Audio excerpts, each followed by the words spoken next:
It's time for Geocache Talk.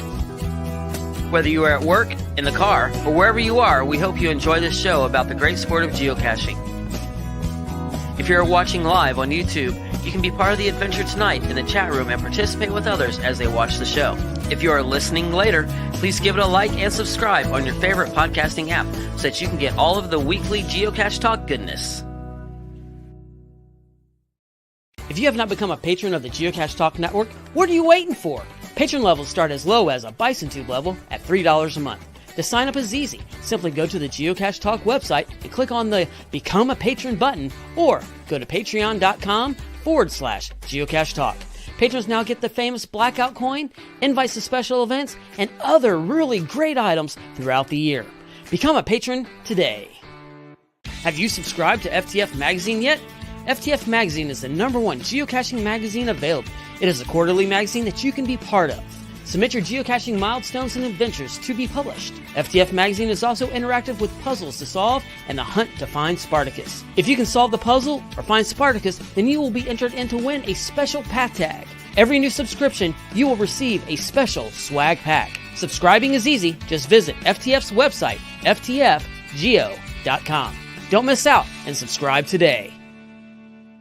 Logwork, the creators of the fantastic logbooks made with genuine write-in-the-rain paper. The logbooks designed for the micro-containers of the present and future, geared towards the hider who'd rather go caching than doing cache maintenance. Find them at logwork.com.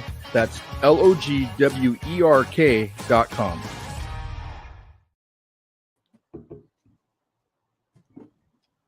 Big thanks to Derek, Baker 6 Clan, and our new patrons. I was about to put their note in, and I forgot to put it in.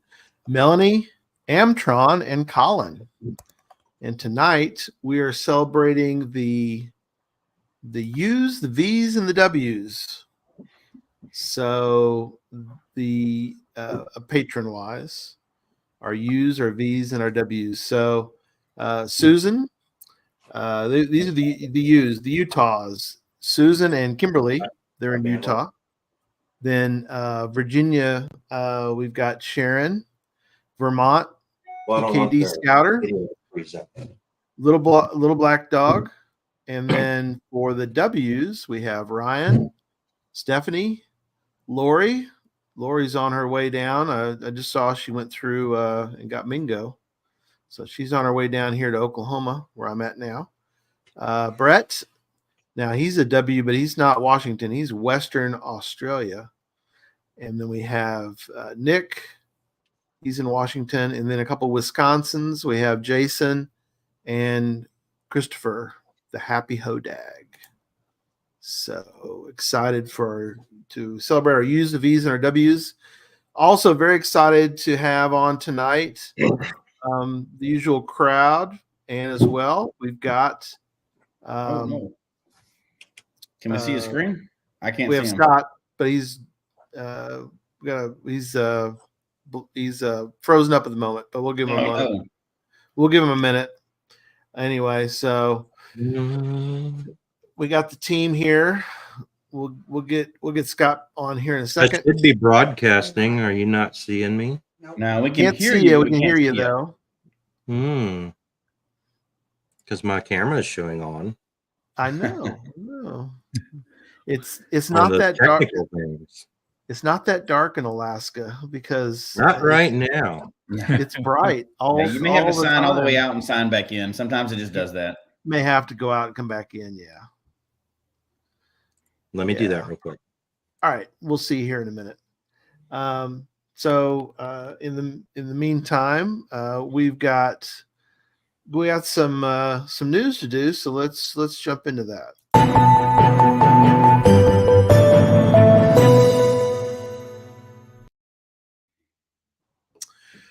So a couple items for tonight. So I'm going to turn it over to you, John, in a second. I'm going to mention the couple Cache Fest Oklahoma ones, and then I'll let you do the couple of the other notes for Cache Fest Oklahoma.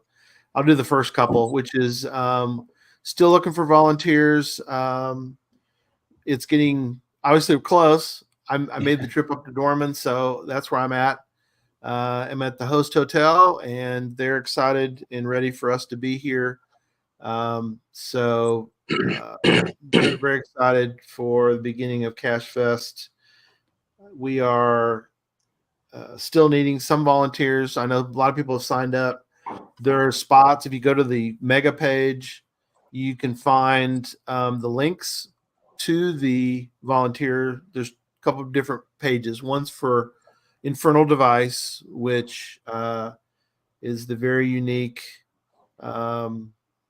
geocache that we're having people sign up. Sign up to do a geocache. That can't be that common of a thing. That's not your normal geocache for sure. No, especially when the sign up is for 5 people at a time, and they're giving them 45 minutes to do the geocache. 45 minutes. So and we need that's volunteers for that and part of the main event, and they still get a special prize for volunteering, right? Yes, if you volunteer for Infernal Device, you will get a special coin. And the cache owner has installed a cooler into the geocache, so that should help with, because it's a little hot here. We were talking about earlier. We're in the 90s, so it'll be helpful to have that be a nice little thing for folks. But it's going to be a hard bargain, but I agree to volunteer. Make sure you have my coin ready. Yeah, that's right. I will. We'll have it ready for you. Make sure you give it to Jesse after he volunteers. Just saying. I need it. Yeah, but I need it. I don't trust you, so I need it in my hand. Oh man, You're trying to get your volunteer coin before first paycheck from 9 years ago. So. Okay. Yeah. I'm still waiting to. I got to hand you your paycheck for being 8 years on Geocache Talk. But hey, we're going on the 9th year now, so we're on the 9th year. Yeah. So that's that, and then you got a couple, right, John? You want to mention? Yeah. So a few things we wanted to mention is with Challenge Academy. Big thanks to everybody who's been participating in that one, and a big shout out to Mr. Blackout himself, Memphis Mafia. So congratulations, sir, on that one. I know there's. I'm not blacked out yet. Oh, you're not. Oh, not yet. I had to wait till July 1st. I have to get some on July 1st. Okay. Oh, that's true. I just couldn't black out yet, but so I got 100% confidence you're going to do it. Yeah, I got it. I'll be up early in the morning going. So yeah. So and thank you to everybody who's been submitting their photos on that one. We've been going through and updating on that side too. So certainly, if people have photos for that, please make sure you're using the hashtag Challenge Academy on that side as well too. But there's a lot of really cool ones we were going through earlier today and appreciating those. So a lot of really cool people out there too. And happy Hotag. I will volunteer for pizza on that one, especially if it is pickle pizza, pepperoni pizza, or pineapple pizza. So any of those 3 Ps, I can be heavily incentivized, just saying on that side. But another thing we want to talk about too that's going to be very cool at Cache Fest Oklahoma is on Saturday at 2:30 p.m. We're actually going to go live from Cache Fest Oklahoma on that side. So we're going to do a live geocache talk there. So that's going to be a whole lot of fun on that side. So if you're at Cache Fest Oklahoma, please come in and join us in the experience live. If you're unable to make it, please tune in on YouTube and participate in that chat room, because it would be cool to have as many people as we can participate on that one. What's a live chat room? So it'll be, I guess this is live too, but live in person chat room. Yes. That'll be kind of fun. Yeah. Feel free to heckle Gary or, John, whoever you need to heckle. Not me, of course. Anybody else. Not Jesse. fine, heckle me. I get I it think all the time. We all should get like a good heckling, of each other. I can enjoy a good heckling. It's okay. There. I'm an equal opportunity heckler myself on that side. There you go. There you go. Perfect. Yeah. Well, we're excited tonight. We've got Scott on with us, geocaching, Alaska discussions. This will be fun.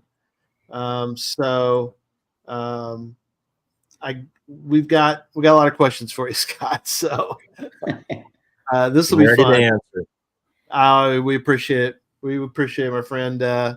So I guess, let's start with we kind of mentioned it before the show, but how you found your way up to you're not a native Alaskan, so how did you find your way up to the Yeah. final So my parents are actually from the Portland, Oregon area. I was born in Pendleton, Oregon, so out in the Right. eastern desert country out there. And we moved up here when I was 10 years old. My dad actually came up and visited a couple years before we moved. Yep. Spent a couple of weeks fishing and seeing the place. The next summer, he took mom up here, and they visited. And during that visit, they started making plans to move. Wow, And, that's all. Yeah, very so cool. he was a high school teacher, so he came up here and got a job in the school district. And in the summertime, he ran a metal fabrication shop in his front yard and started building boats. And there's a lot of boats up here, and that was kind of a common thing. A lot of the teachers here, they either commercial fish in the summertime, or had some type of a job that was summer related when they're not teaching in the winter. So Right. Hold on. it was kind Hold of on now. Don't be saying that too much. My wife will be trying to put me to work during the summertime. I'm a teacher. Easy. I like my summers off. I need to be able to go traveling. It sounds like, Jesse, you're also in a good area where you could fish, during the summertime. Yeah, as a I can side fish gig. and swim and everything year round. Little different climate than where he's at, but it's okay. Okay, Yeah. a little bit. Jesse and Scott are about as far apart We're as far as you can be apart from each other and still be. Yeah.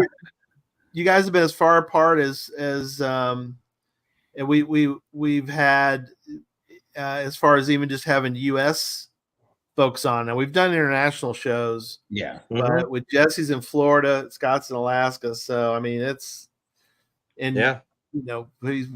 very different. But so don't give the CFO any suggestions. Jesse's working during the summertime. Jesse's a teacher, so he's off right now, and he's getting fired up for his Alaska time, and so he's got his questions are going to be completely different than what I'm interested in and what John's interested in. So we all have different questions, and then the chat room.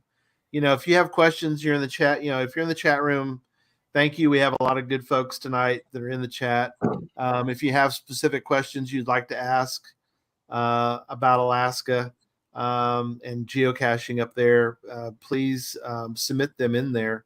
Something we talked about before a little bit, Scott, was that when people come up, and I guess it happens too. Jesse used to live in Colorado, so I'm sure there's spots all over our country where people don't plan properly. They get out in the middle of nowhere.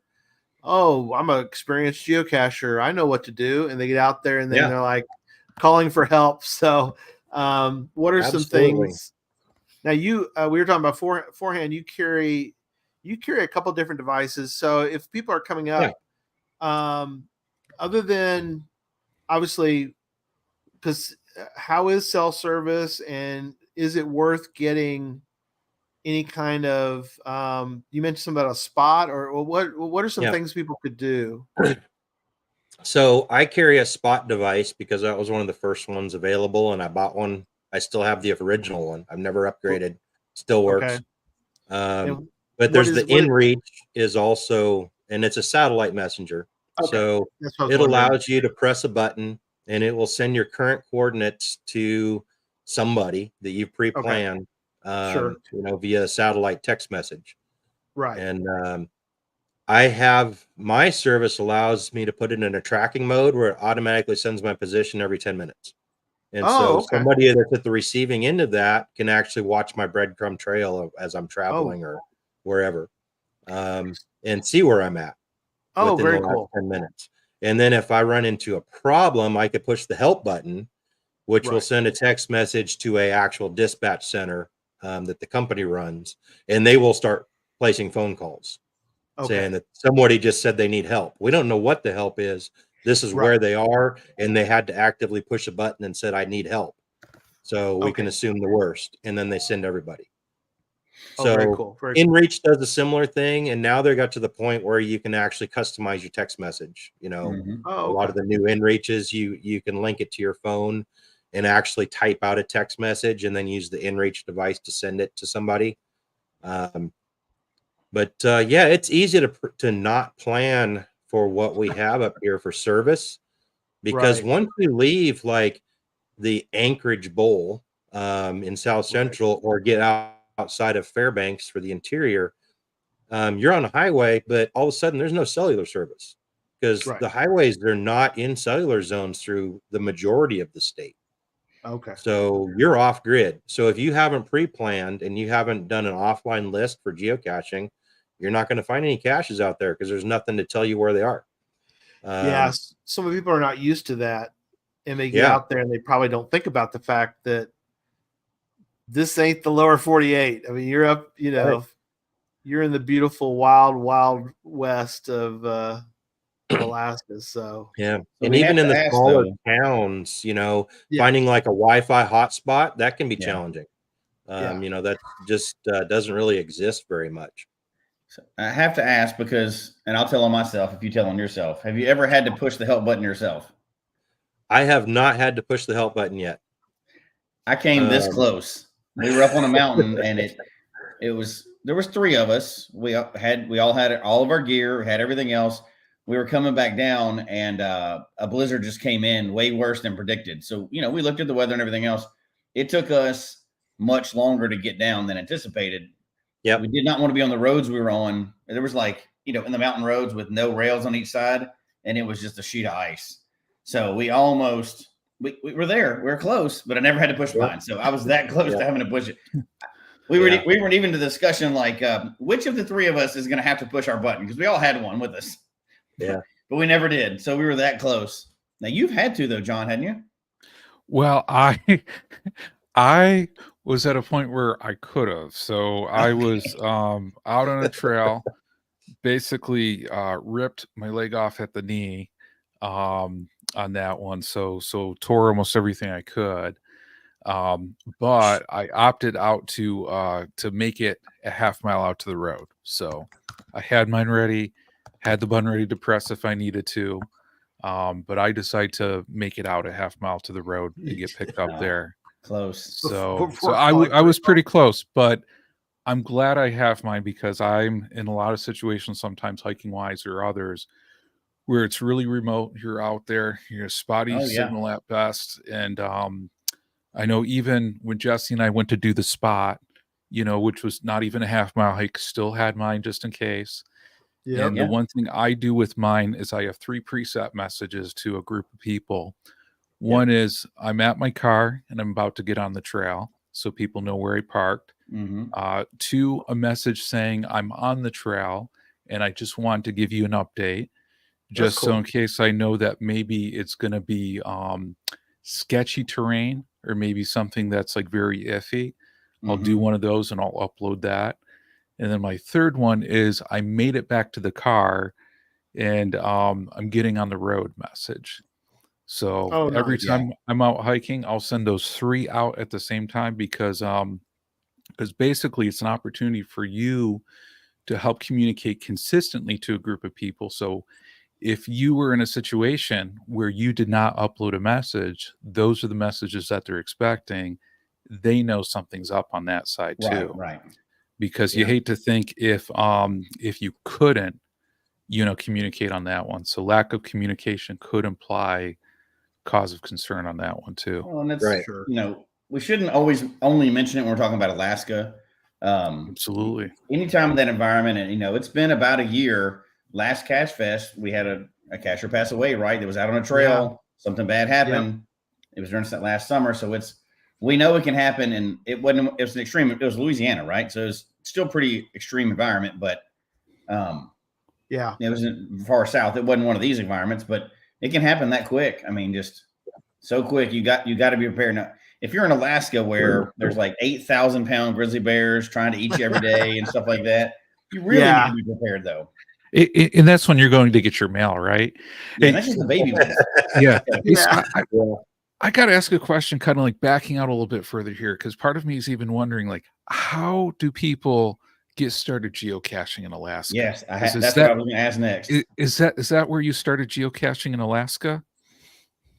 Yeah. So I started geocache. I actually had heard about geocaching in the early 2000s, shortly after it came into being. Oh wow. Because I'm big into GPS stuff anyways. I mean, Right. my first Garmin was the GPS 40, the first model they ever built. Wow. And so we used them all the time up here. I mean, we go off grid all the time, snow machine, everything else, boating. You had to have a GPS. That was just a thing. And so I heard about geocaching. And then it was probably around 2008 or 9 when I actually started reading a little bit more about it.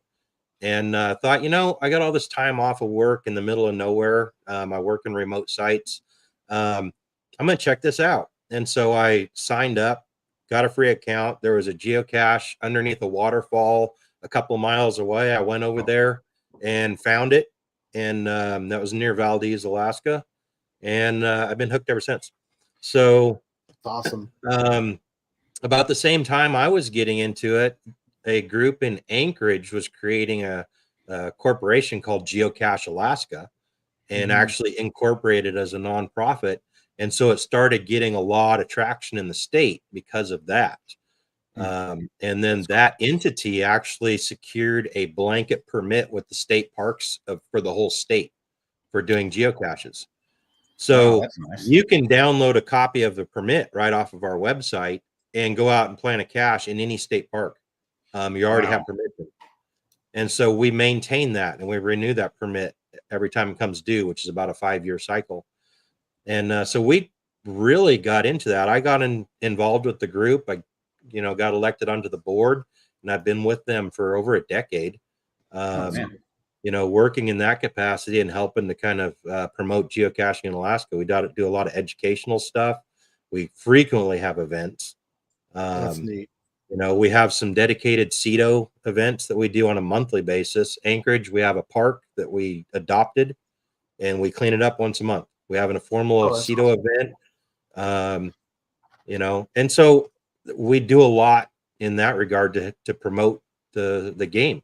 And the other half of that is Alaska's a lot of rugged wilderness and people go hiking. We have extensive hiking trails. Cross-country skiing, biking, mountain bikes. Those are huge activities up here. And so people are out in the woods and then they find out about geocaching and it's kind of these sports cross over. And so they're like, well, we're out hiking up a mountain anyways, and there's a geocache at the top of this mountain. So yeah, I'm going to go up there and sign the log. That's exactly how I got into it. Yeah. So I love it. So you've been part of the group for many, many years. You said over a decade.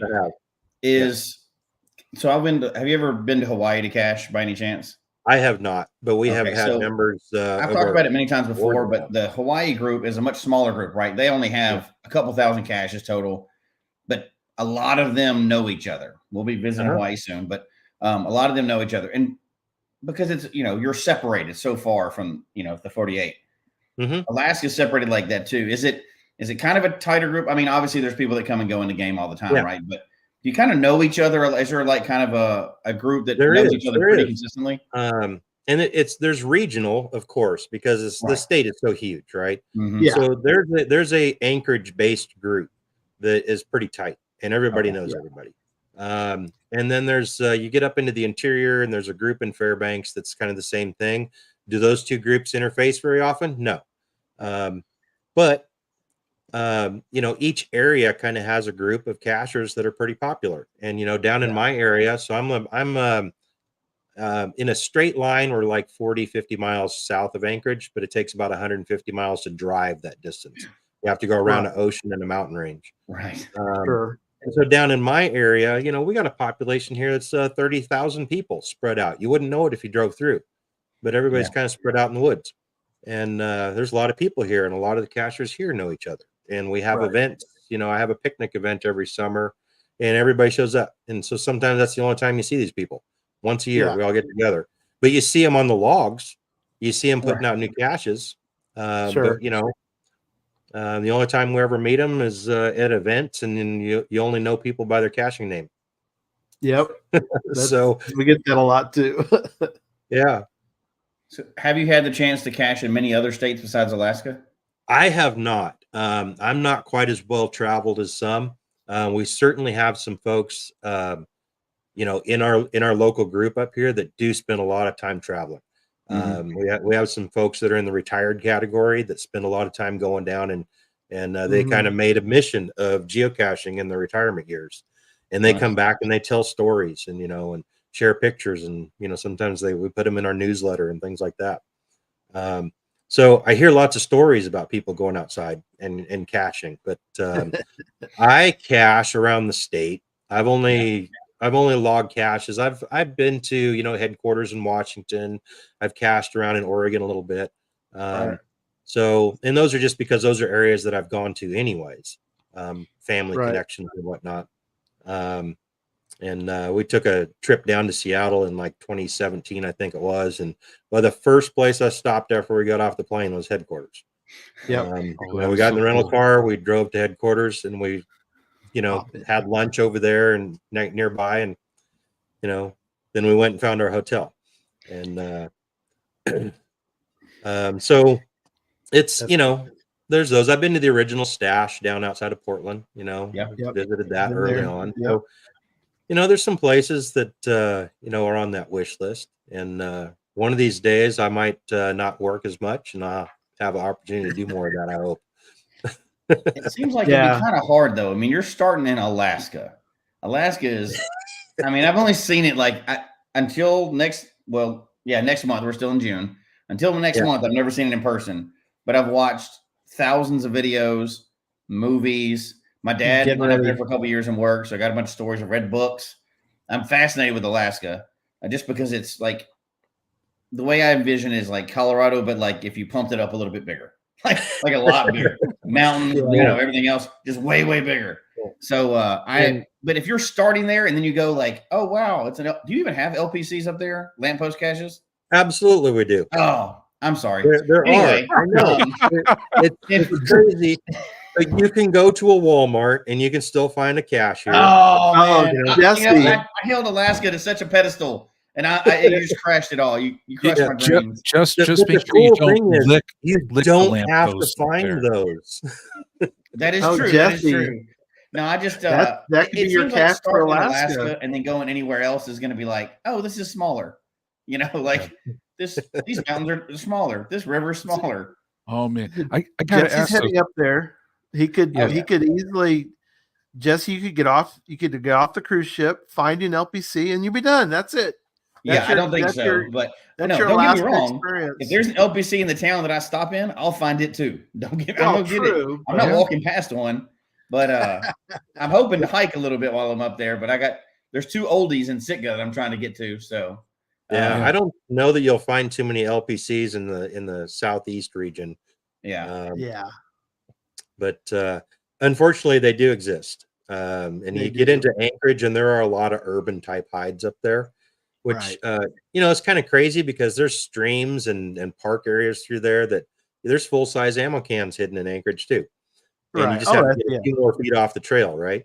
Yeah. So I gotta ask, so joking about LPCs, typical hides, in certain states they have like what would be a typical Alaska hide? Like, do people put that in like the hints and saying typical Alaska hide? Is there a typical? Yeah, I don't know that there is a typical. Because it just runs the gamut from all ends. You still see a lot of small preforms and bisons hanging in trees, which I know that's often a bone of contention to find a bison in the woods, but that is actually a fairly common cache to find in Alaska. Wow. And there's a lot of along the highway system caches, especially. You'll find guardrail caches and just simple little magnetic key hides and things like that. You're driving down a highway in the middle of pristine Alaska with the ocean on one side and mountains on the other, and there's a little wide spot in the road, and there's a geocache on the guardrail. So you'll find that. Right. So there's all kinds of acreage there. They could have put a full-size ammo can in the ditch on the other side of the road. Nobody would ever found it, but they put a magnetic key box on the flipping guardrail. Why is And then that? DOT comes along and replaces the guardrail, and so then it goes missing and turns into a garbage patch. There you go. So Tom said he thinks that all the Alaskan hides are frozen blocks of ice. That's the typical Alaskan hides. Like, So no, Tom, it's not like here's that an all the interesting thing. So winter caching in Alaska is very popular. There's a lot of caches you find in Alaska that are elevated because of winter. And so where you see an ammo can under a stump somewhere, you can't get to that in the wintertime. As soon as there's 2 feet of snow on the ground, it's iced in. You'll never find it. So you find a lot of these small and bison tubes and the mega bisons, the ones about the size of a fist. Yep. The little bigger You'll ones. find those hanging in a tree in the woods because you can still find it in the wintertime.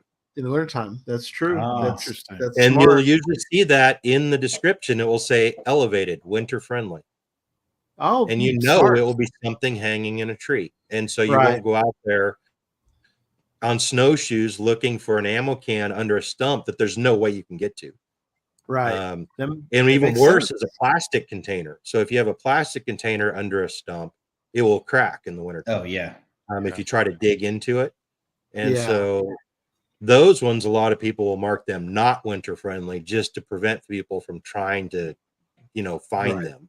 And Now, actually break the cache. Is there a dedicated group though going out with shovels during the winter time for these? Yeah, absolutely, Sure. absolutely. And it's interesting. So in the summer, there's a lot of tourist traffic. Obviously, in the wintertime, and we haven't talked about daylight yet, right? So we cache 24 hours of daylight basically in the summer. In the fall, it starts to darken up. And we get, first frost into September, early October in the South Central region. Hard freezes by the end of October. The mosquitoes are gone. The foliage is all dying off. The ground's frozen. The swamps start to freeze over. You can walk out to places that you can't get to in the summertime. Night caches become a thing. Reflectors, night caches, those types of things start to become popular in the wintertime. And so you just get a different type of geocaching that happens in the winter months. So it's kind of interesting. There's places that you can't get to in the summer, or it's very challenging just because of muskeg and swampy terrain. In the wintertime, you walk right up to them, throw on your boots and go. Love it. So, yeah. Have you found a night cache in what would be a weird time for every other state? Like in the summer? Yeah, because you have so much darkness, right? You don't have to go at midnight anymore. Have you gone out and experienced those night caches like that?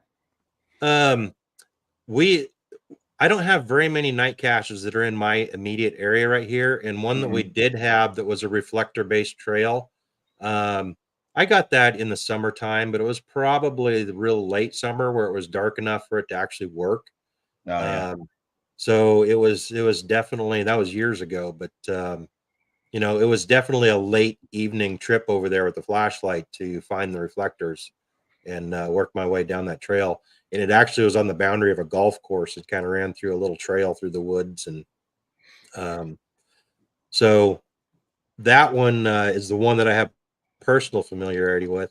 In Anchorage, there's quite a few of those night cache trails, and a lot of them are on ski trails. In the summertime, they'd be hiking or bicycle trails. In the wintertime, they turn into ski trails. A lot of times groomed ski trails that you can't walk on. You have to use skis. They're literally skiing only because they don't want people post-holing footprints in the snow, which makes it hard for the skis. So it's ski only to go down some of those trails. They also have dog sled only trails. That you have to be on a dog sled to run those trails. And you do not get on those trails without being on a dog sled, because you'd be amazed at how quiet and fast a dog sled is. They will come up on you and run you over, and now there's a big mess because all the dogs are tied together. I think I have a new life goal to find a geocache by dog sled. That sounds awesome. There you go. Cool. Is that in the description, like dog sled required, since there is no attribute for dog sled required? That one. But maybe we can petition the headquarters to put in a geocache or a dog sled attribute. I love it. That would be pretty cool. So you mentioned tourists during the summertime. A lot of tourists come in, and that's which I'll be in like 20 days from now. But I'm only hitting, like you said, southeast. I'm hitting those just very getting in there to the very edge of Alaska. But I know in Colorado we had an issue for a while, and our reviewers got a lot better at it over the years. But you'd have people coming in vacationing in Colorado a lot, and they would send an email. I want to hide a cache. I've got a friend named Bob that lives here, and he's going to help me maintain it. So you get a bunch of those zombie caches eventually where people would not really be maintaining it and move on. They just want to have a cache in the state. Do you have any issues with that? Because there's so many people coming in, or I know some of them host events where they got to do like away from cruise ports and stuff. So that's a good thing. But do you have any of those just fire and forget people that are coming in during vacation and trying to hide a cache? In the past, it was definitely more of a thing than I think it is in modern times. So that's been curtailed a bit. We do have just one reviewer that reviews all caches for Alaska, which makes that pretty nice. And he lives in Anchorage.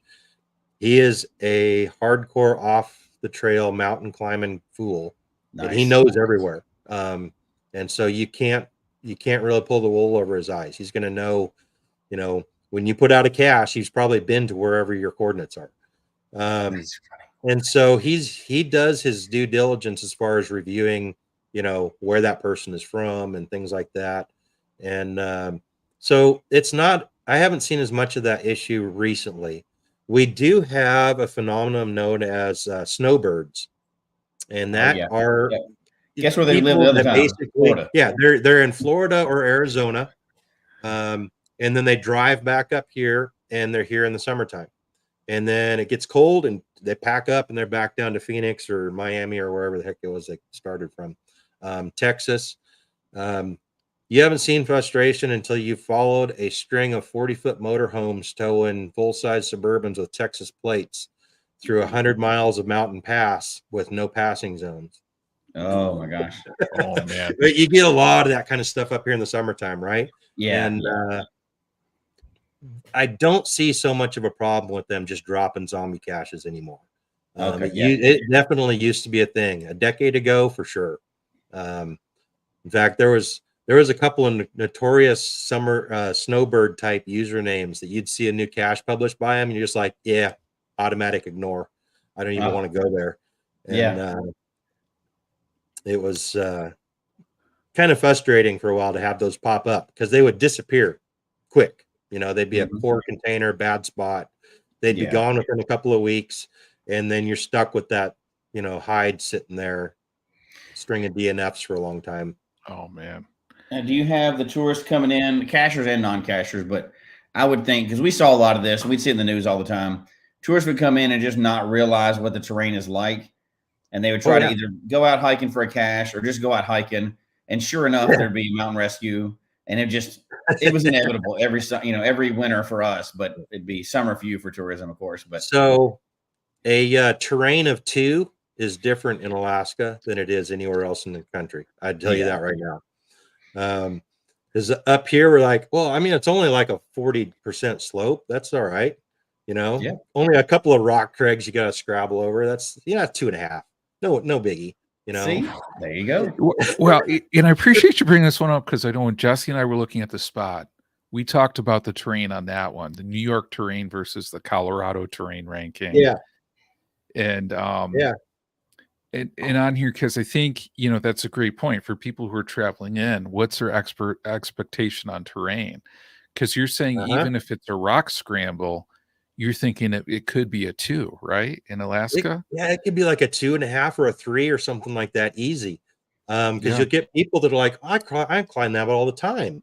Yeah, that's not a big deal. And then somebody will show up going, well, a 2, I should be able to almost run a stroller with a kid over this, right? No, not up here. That's a 1.5. I mean, that's right. Yeah.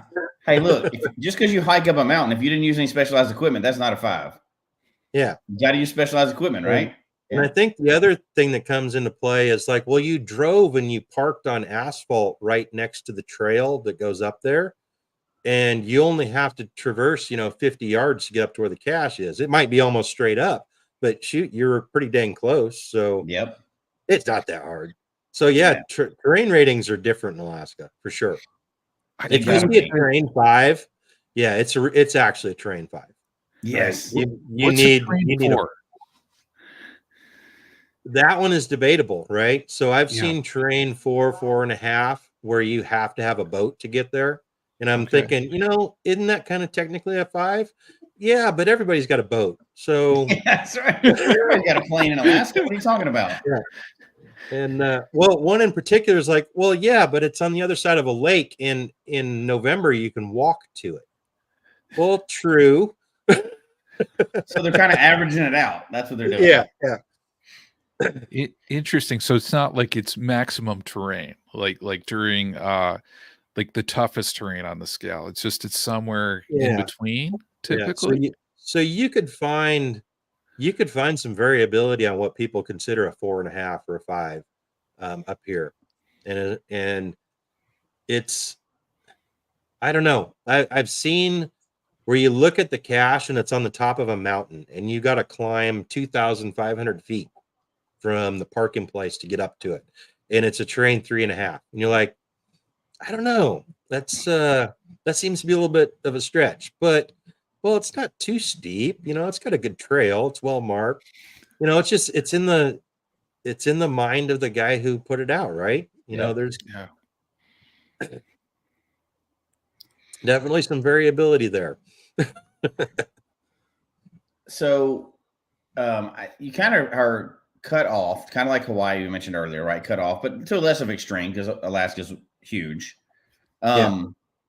I noticed like we're looking at the stats just for Alaska, just like everywhere else, the overwhelming majority of caches are traditional caches. Yep. And you have some mysteries too, but everything else is really low in numbers. All the, virtuals, webcams, where I go, stuff like that. Do you find that it's just mostly traditional that people put out, and a lot of that is because the terrain is already so extreme that they focus on traditional caches or cell service reasons or things like that? And we have what I would consider to be almost miniature little cache trails that are up here, which accounts for a lot of numbers. There's a lot of trails where you will find, just as an example, there's a geo trail a trail in the Chugach area north of Anchorage that has over 100 caches, 10th mile interval, all the way down this trail. And so there's a lot of number padding that happens on those kind of things. When you'll see these trails where you have almost that Route 66 look to it, but it's a hiking trail. And so you see a lot of that kind of stuff up here, where there's a trail system that's accessible, especially if it's an easily accessible trail and it's multi-use, whereas you could take a four-wheeler ATV or something like that on the trail. You'll see a 20-mile long trail that'll have a cache every 10th of a mile. And so there's a bunch of those, and a lot of those are probably going to be some little film canister or something like that, an easy little hide hanging on a tree or in a cubby underneath a stump or something like that. And so you do see a lot of that. And I think there's on that traditional stats, I think there's a fair bit of stat padding because of those types of caches that happens in that realm. Mystery caches, I mean, I kind of started with mystery caches, to be quite frank. Another cacher that lived here in my area, we had a guy that was a first to find hound, but he couldn't do puzzles. And to defeat him, we started putting out puzzles. And so he couldn't solve puzzles. And so everybody else was allowed to play the first to find game because he couldn't do puzzles. And so we had multiple people were putting out puzzles left and right. I love it. Just I love to defeat the first to find guy who got every traditional cache ever. Man. So yeah. I have a whole bunch of puzzles that are out there. And That's just it's kind of its own little niche group, right? That does the puzzle stuff. And then as far as first to find type stuff, you know, if you're in the Anchorage Bowl, it could be minutes, right? Because I mean, everybody's got the notifications. I actually was in Anchorage when a cache published, and it was a puzzle, by the way. And so I'm sitting there in a hotel room. I solved the puzzle. I went over to Ground Zero, which was only about a mile away from where I was at, and I met 6 other cachers. I love And it. I did not get the first to find. I was Oh, like third. Oh, man. But we had an impromptu little event right there at Ground Zero, which was interestingly enough on the back of a Walmart. That's fun when it's fun when you have a group of good cachers like that it's friendly. Like an FTF race is fun if the people are fun. Right. When the people aren't fun, it's no good to do. But when you're going to meet out there, and then you'll spend 30 minutes out there just jawing, you know, just talking, and hey, I hadn't seen you in a while. That kind of stuff. That's when FTF, when you race out the door, it's fun. You know, it's almost anticlimactic for me if I race out the door and nobody's there. I'm just like, okay, I just found a cache fast, because I don't care about FTF. But if I get there and I'm racing somebody there, or we meet up with somebody there, that's when it's fun. What you just described is when FTFs are fun for me. Yeah. And so the other end of that scale, well, we were at an event just last month that was in a fairly remote area for the KMTA Geo Trail, and somebody put out a new cache right near where we had the event, and it published the next day after the event was over. It was about 3 days before somebody found it. Oh, wow. And actually went back up there to find that. So you get off the grid a little bit, and first to finds can sit for a while. You mentioned there are some caches up there that have not been found in a long time, right? Yeah, there are definitely some. One that I'd mentioned before, I have to go look and see if that thing is even still there, but you know, listed. But there was one cache that was it popped up in the middle of nowhere, up on the side of a mountain at the top of a glacier, and the description said, we landed in our Cessna C1 or 150, went over to the closest tree, put out the cache, got the coordinates, got back in a plane, and left. Good luck. I love that. And that thing, last time I looked for that one online, it had been in place for I think 6 years, unfound. But you have to have an airplane to get there, because it's like 50 miles from the closest road. Oh my gosh, I love that. And I think before the show, I think you were saying it really helps out when your best friend is a pilot, right? Yes, absolutely. Yeah.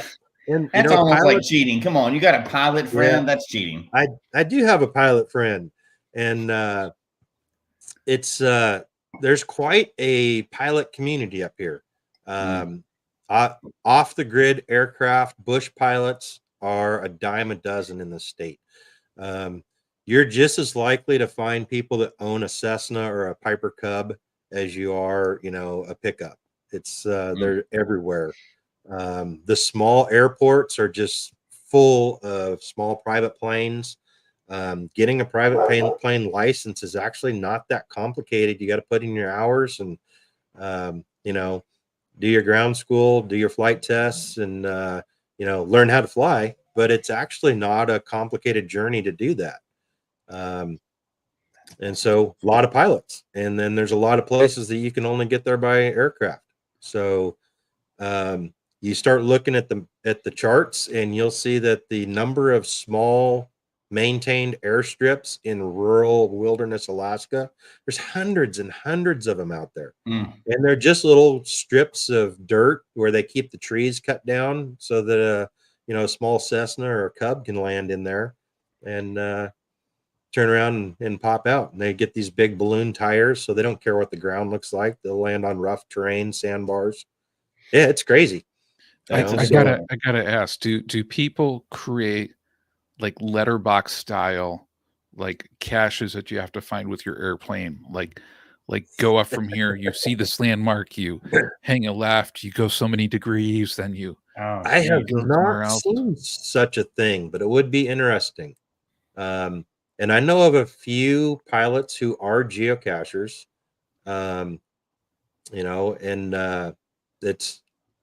I don't know that putting caches out by plane has really taken off as a big thing. There's definitely a couple out there, but it would be an interesting area to explore. And I think one of the problems you often would run into is the vast tracts of this state that are just simply off limits to geocaching because of land ownership. And so when you get into federal lands that are wildlife refuge and places like that, you can go there, but you can't leave a container because it's not, they're geocache banned basically in a lot of those types of terrain. Yeah. So you see a lot of people that go out there and recreate, but you can't really leave a cache container. Could you host an event? You can. I've hosted an event inside of a wildlife refuge. A CETO series that I did a number of years ago. We actually called it the Hobo CETO. We did a series of events. We did a camping social event. We stayed at a campground, had an event there, got up the next morning. We did a CETO event to clean up the campground we were at. We went to the next campground up the highway and had a social event in the evening to camp there. And then the next day we got up, we had a CETO event to clean up the campground. We did a leapfrog like that up a highway over 100 miles. Did that a couple of years.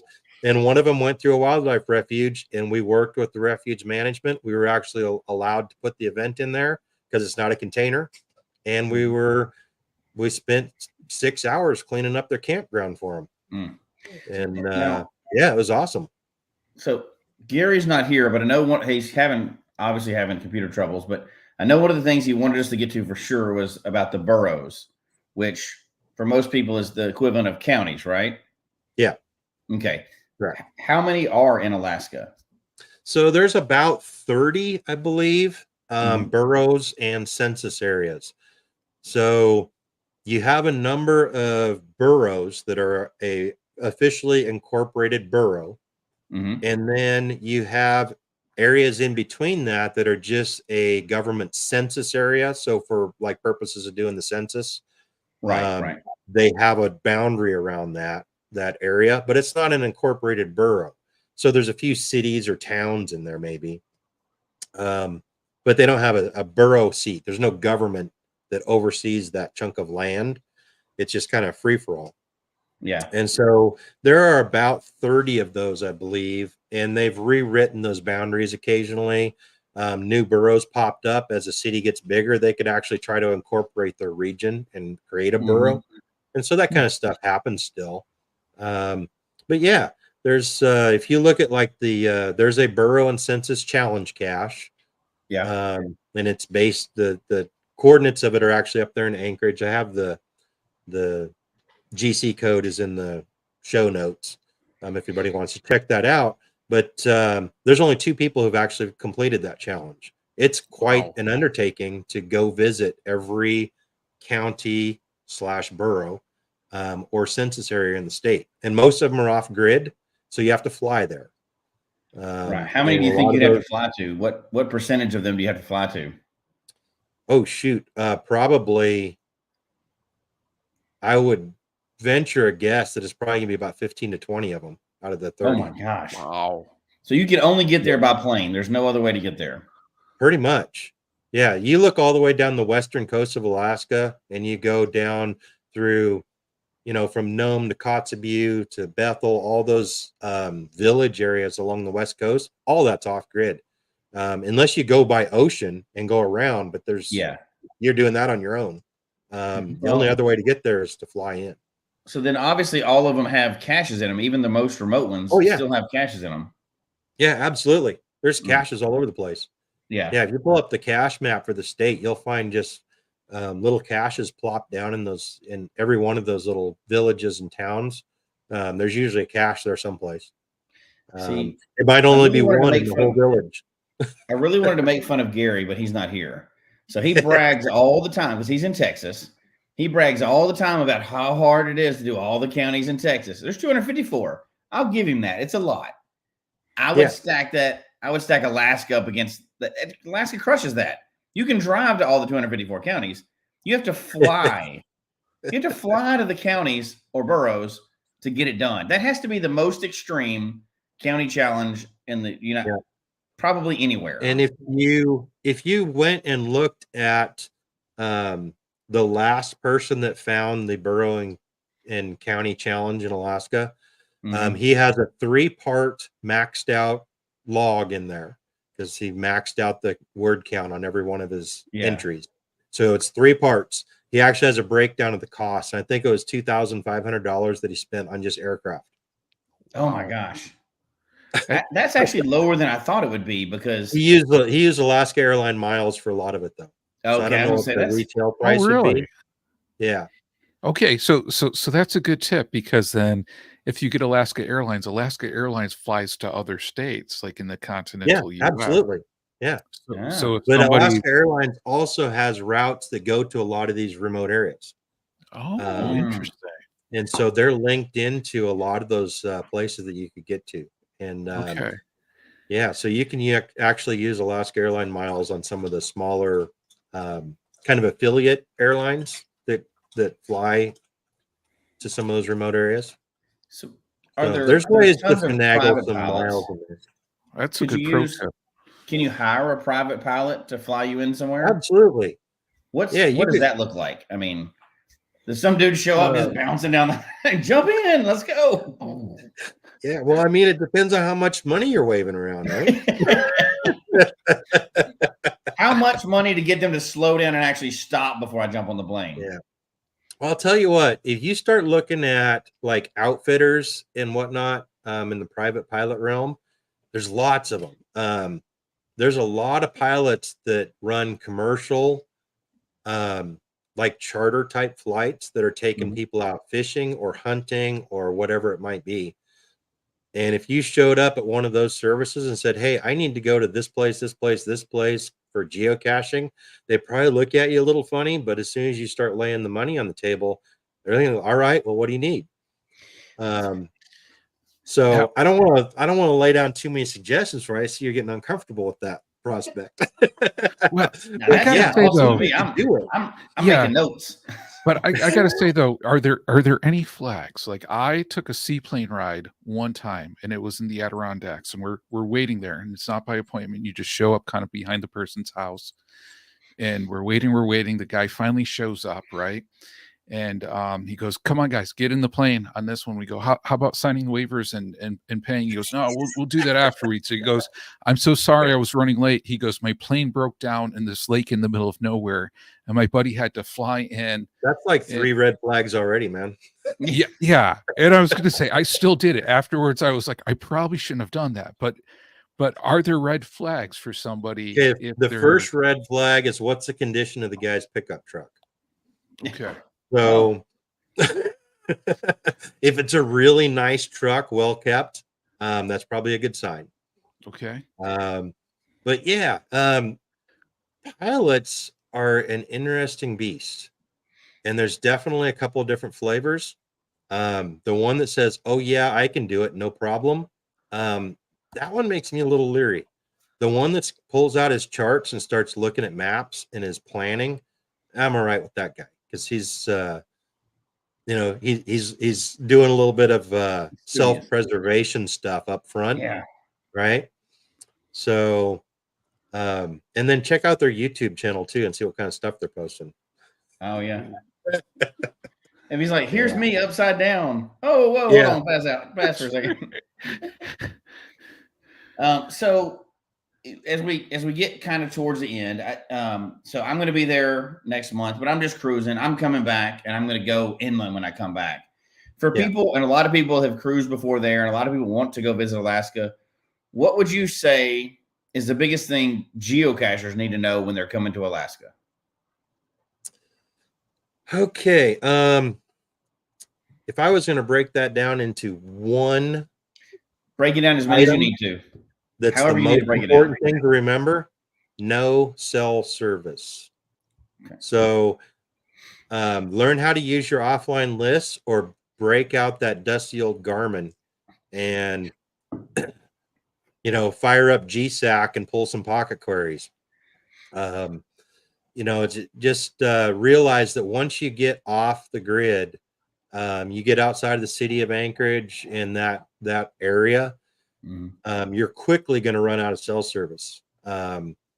And so the ability to put, and not just like you might be able to make a phone call cell service in some areas, but you may not have data, right? So there's different layers of that.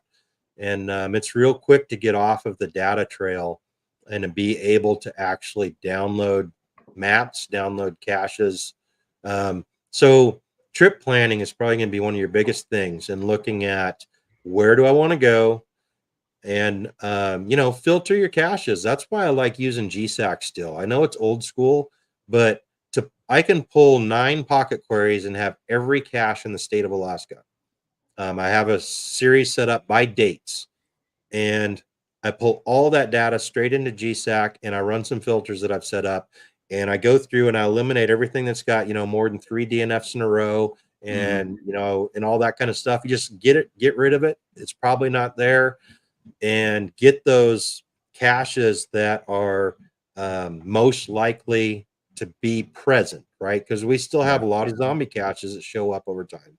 The other thing you'll see is don't necessarily go by favorite points.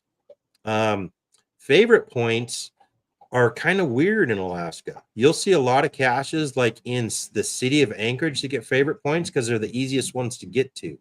Right. And so there's like a cache at a visitor center in downtown Anchorage that's got like the highest favorite point count in the state. And it's like, yeah, okay, whatever. It's a flipping box inside of a little log cabin that you can only get to during the business hours. It's not that great, really, but it gets a lot of hits because it's a very popular spot. If you're just going in and you're doing like a walking tour of that area, it's an easy one to get to. But if you want to see a cool cache, you're probably looking at something that's got a little bit of a view. It's in a little, more remote location.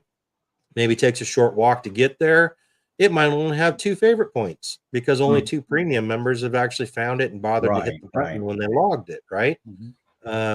So it can be kind of challenging to figure out which ones are the best, just on that regard. And so I would just kind of look at where you're already going, right? I don't know that people really come to Alaska so much to just geocache as they're coming here for the whole experience, right? Right. And so they're doing fishing or camping or seeing the sights. They want to go see Mount McKinley, Denali, whatever it is. And so along that route, wherever you're going, filter, pull a list, whatever, for the caches in that area. Try to get the stuff that looks like it's still active. One of the problems with those off-grid caches is it might take them 6 months to accumulate 3 DNFs to alert a reviewer to do something. Right. And so if I see a couple, 2 or 3 DNFs in a row, I'm automatically thinking that cache has probably got a problem. Right. And so a lot of those remote caches especially are not going to be hard to find. They're quite often a fairly obvious box in a fairly obvious spot. They didn't try to make the hide drill challenging. They're just, this is a cool spot to be, so we put out a container here. But then it gets muggled or whatever. And so, yeah, I kind of would look at recently found caches. Don't worry so much about favorite points, but look at stuff that's along the area where you're going. And yeah, just kind of, you probably have to do a little bit more investigation and planning here versus just, if you're taking an interstate trip across a couple of states. That makes sense. And, you kind of do a caching along a route thing or something like that. Yeah. Yeah. You're probably you might actually want to sit there at your computer and go cache to cache to cache, look at the description in advance, look at some recent logs, and decide whether or not that's a place you want to stop. Yeah. What advice would you give to people about bears in Alaska? My first advice would be not to worry about them too much. I have run into bears caching, and when it comes to black bears are the most common. When it comes to bears, 98% of the time, they will hear you coming before you get anywhere close to them, and they're going to get out of there. They don't want anything to do with you. Mm-hmm. When I've seen bears in the wilderness setting, now it's different around town. So you see bears around town, they're habituated to people. They will get closer to you than is comfortable. So those are the ones I worry about more. In the woods, off the grid type of setting, you see a bear, if it hasn't seen you yet, turn around and go back the other direction. If it's already detected that you're there, it is probably left and you won't see it. But if you see it and it's looking at you and it's kind of head up and looking your direction or whatever, just generally the advice is wave your arms over your head and say, "Hey, bear," or something like that. Talk. Mm-hmm. And that helps them identify that, oh yeah, that's not a moose calf that's for lunch. That's one of those two-legged critters. Yeah. We don't like them. And it will then usually leave. But definitely having bear spray is a good thing if you're going off the grid. If you surprise a bear and you're at fairly close range and you hit it with bear spray, it is usually going to be effective enough in stopping any aggressive behavior that you can leave. So if you use bear spray, leave. For one thing, the pepper scent of that bear spray actually attracts bears. And so anytime you've used bear spray, you got to leave because it will actually bring in bears to the odor of bear spray. It's a weird thing. So you're saying spray your partner and trip them and then leave is what you're saying. You only have to run faster than That's right. You just got to stay ahead of your partner, your hiking partner. Let me tell you how that works. So if you have a dog that likes tennis balls and you set one tennis ball on the ground and you throw the second one past that first tennis ball, which ball is it going to go after? The one you threw? Yeah, that's a bad plan. I didn't think about that. Yeah. So the dude laying there and you're running, the bear's like, oh, game on. So yeah, that's probably not a good idea. Okay, good tip. Okay. Thank you. So John, we have several questions. Some of them we've already answered, but I want to kind of go through them if that's okay with you, Scott. We'll just kind of rapid fire them. Yeah. Chat question. You may have seen as they came in. I'll just hit through them, John, and then we'll go on. Some of you kind of already answered, but so K Blast asks, which geocache do I need to go and get, and what time do I need to find it to see the Northern Lights? We knew Northern Lights question was going to come up for sure. Sure. So Northern Lights are tricky. You will not see them during the summertime. So from May through the early August, the ability to see the lights up here is just not there. There's too much daylight. At midnight, there's too much daylight to see the lights in the summertime. So the sun dips down, below the horizon, but there's still a glow. It's like a twilight glow that will happen through the night. And it's enough that it will make the Northern Lights impossible to see in the summer. So it has to be the winter. In the wintertime, I think probably your biggest negative factor to seeing the lights is going to be cloud cover. If you're in an area where the skies are clear, in December, January, February, March, there's a fairly high likelihood that you will see some sort of Northern Light activity almost every night. Sometimes it's very faint and it's nothing to really, it's not like the pictures you see. Sometimes you get activity that is just amazing, and then in a half hour it's done, and then it's back to nothing. So it's really hit or miss as to when you're going to see the lights on any particular night. But I think one of your biggest problems is just cloud cover.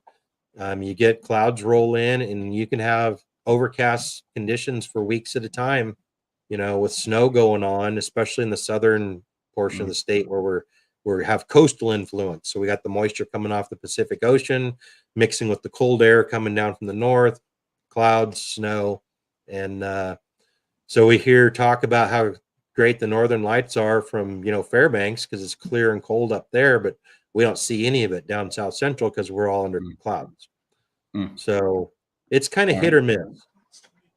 So here's an odd one, but I'm not surprised by this one either. Are there caches on the ice road truckers roads? So when they make ice roads on like the North Slope, and I think a lot of those ice road trucker places, they are actually Canadian based where they do a lot of that stuff. Yeah. But the ice roads that they make like on the North Slope of Alaska are in oil fields, and you can't get there. So it's not public accessible area. Okay. It's behind the wire. You have to have a badge and get through security to get into those regions. Mm. So it's all restricted area.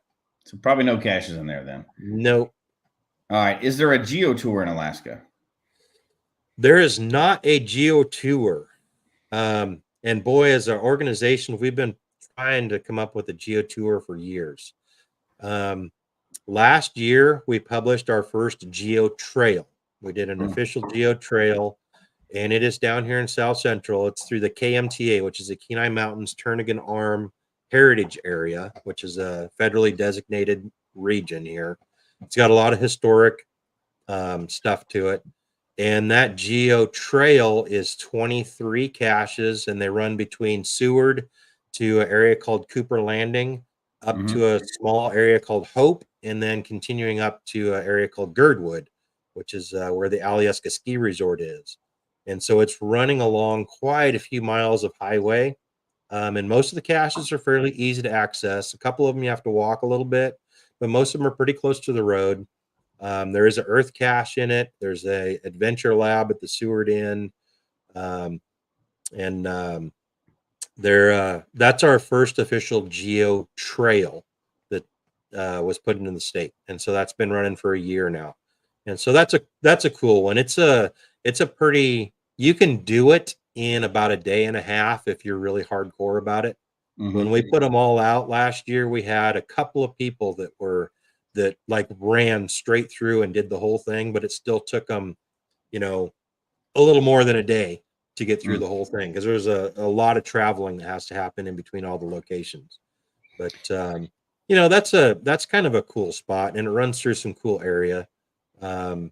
It's all off grid. Most of it you're going to have to download your caches in advance, because there's no cellular or nothing in there. Oh man, that sounds fun. I love it.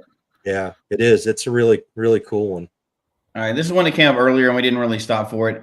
Is there much in the way of vandalism of caches? Like in certain areas, that's a big thing. I've faced that several times before myself.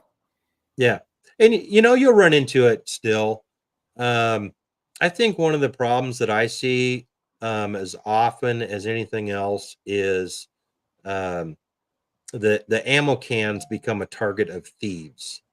And so I always advise people, if they're hiding caches, to never make any mention of what your container is in your description, because it just seems like if you put an ammo can somewhere and it's close to a road, those ones seem to disappear more than anything else. And I don't know if it's just because they cost $20 down at the local fishing goods store and people are using them for fishing boxes or whatever, but man, they seem to disappear pretty easy. So I've gotten to where ammo cans, when I put them out, they got a cable lock on them and they're locked around something. Yeah. And I don't make any mention in the description or anything of what the container is, to try to make it less obvious. That makes sense. Do you make them as premium caches? I usually put out premium only when I first publish a cache. I have a number of caches that I've downgraded to open access after they've been out for a certain amount of time. But you do see a lot of premium only caches still, and none of like the Geo Trail I was just talking about, we intentionally made those open because we want more people to visit. Right. Obviously, you won't bring everybody into that. But it's premium only is certainly a thing. You see a lot of those. We'll wrap up with this one. PG's asking, is there a cell service in Ketchikan? That's where a lot of cruises go. Let me expand that to most of the cities. Cities, so not of the outlying areas. Do all those have normal cell service like you would expect? For the most part, yes. Once you get above a certain size, you're going to have cellular service. Yeah. One thing you could run into in some of your smaller towns is that the cell service might be a local or Alaskan company and not you can't roam there with your AT&T account because you're dealing with like Copper Valley Cellular. who doesn't have roaming agreements with the big companies. So for And cruisers, go offline. Yeah. So I'm pretty sure, and I can't verify this 100%, but I'm pretty sure you run into like Juneau, Ketchikan, Skagway, there's going to be good cellular service in those areas. Because there's thousands and thousands of tourists that go through those ports every summer.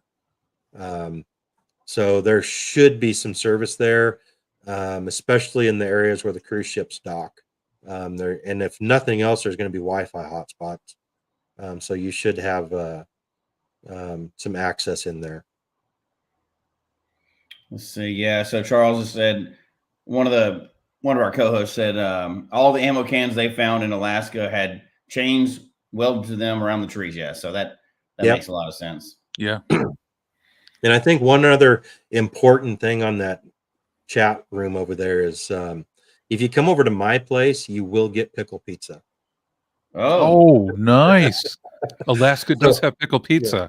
But you won't find it at restaurants is what's weird. So if you want a good pickle pizza, it's going to be coming out of my Uni wood-fired pizza oven out here on the back deck. Man, that sounds amazing. I think we're in, I got to make my way up to Alaska now. In about 19 days, I'll be up there, but I won't be near you. But when I come back, I'm going to make sure I'm far all over the place. We're going to go caching then for sure. There you go. And I'll have to, for John's sake, I'll have to get some pickle pizza. Oh man, Jesse, you will love it. You will absolutely love it. Let me tell you. It's not the nastiest thing I've ever heard of. I like pickles. I like pizza. So I don't know about pickle pizza, but we'll find out. You know, the anticipation in your brain tells you one thing, but then when it hits your mouth and you taste it, it's just so good. Hey, I'm not afraid. I'll try anything. It's crazy. I don't know how that works. Yeah, absolutely. Well, any kind of final thoughts? I know we kind of talked about, what people need to know if they're coming to Alaska and stuff like that, but any kind of final thoughts you want to think about? Just geocaching Alaska. You got to wrestle bears and climb mountains for every cache, and it's dark 365 and negative 30 degrees. But it doesn't mean with all of those it's difficulty 5. Yeah, bring a pokey stick, that kind of stuff to stab your partner. I mean, the bears. Yeah. Final thought: bring bug dope. We have really big mosquitoes. But we do not have any snakes. We do not have ticks. We do not have small crawly things that will kill you, like spiders and scorpions and etc. So feel free to stick your hand down into that hole underneath the stump and feel around for the cache. Okay. Nothing is going to bite you from down there. The things that are going to hurt you stand up. They're 6 to 8 feet tall. And the moose, watch out for those guys. They're as dangerous as the bears. They won't eat you, but they will trample you to death if given the opportunity and you get too close. So all the stuff we have to worry about is large and you can see it from a long way off. And I think that's the best thing about caching up here. How likely is it when I go to Sitka, Ketchikan, and Juneau that I might see a moose? You're not going to see a moose down there. Man. You might see I'll get deer. on the next trip. Yeah, you might see some deer in the southeast area. You could run into some bears, but you're probably not going to see moose. Okay. I guess that'll be my second trip to Alaska. I'll see moose then. All right. John, you got any final thoughts? Thank you so much. I mean, I think for a lot of us, we've been talking about different events in Alaska or hypothetical events that could be going on. And it seems like from our chat room and our community, there's a large interest in Alaska and going to Alaska.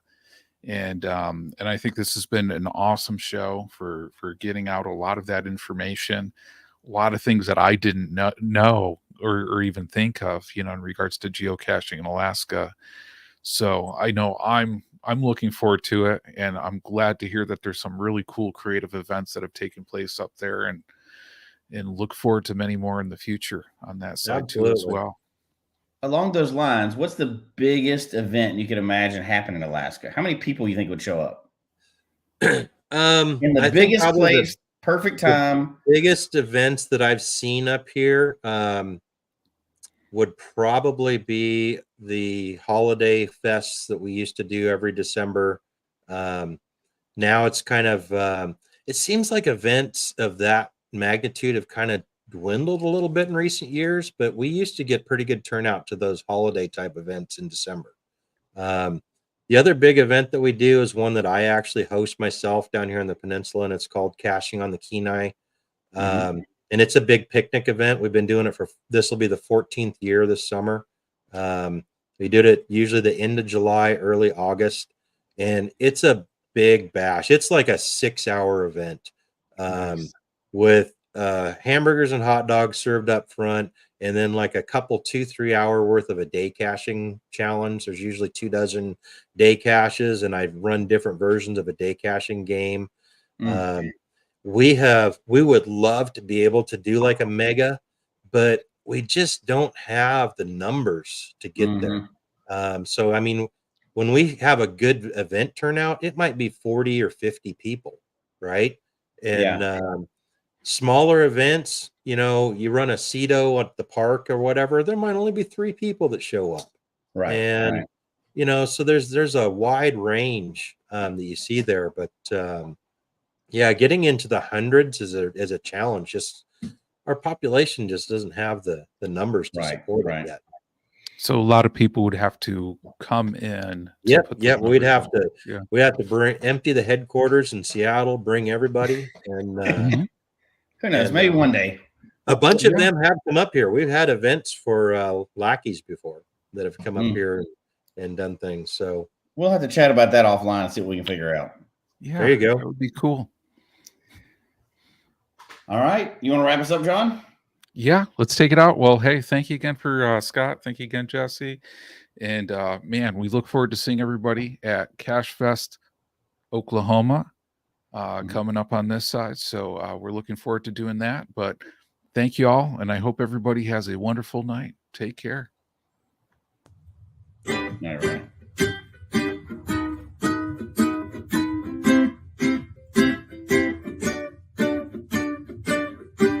May your finds be many,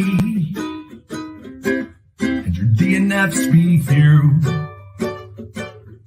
May the terrain and difficulty both be less than 2.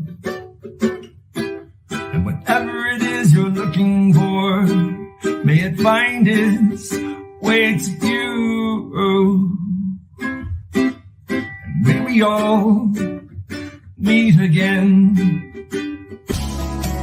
Folks, we hope you've enjoyed the show tonight. Please email us your comment at geocachetalk@gmail.com. Don't forget to follow us on Twitter, Instagram, and Facebook. The show can be found on Apple Podcasts, Stitcher, Radio Public, or Spotify, as well as at the Geocache Talk website. Don't forget to click that subscribe button below and ring that bell notification so that you can see and hear the show on a weekly basis. And tell your friends about the show. Get them involved with us in the chat room. And until next week, don't just talk about geocaching, go geocaching.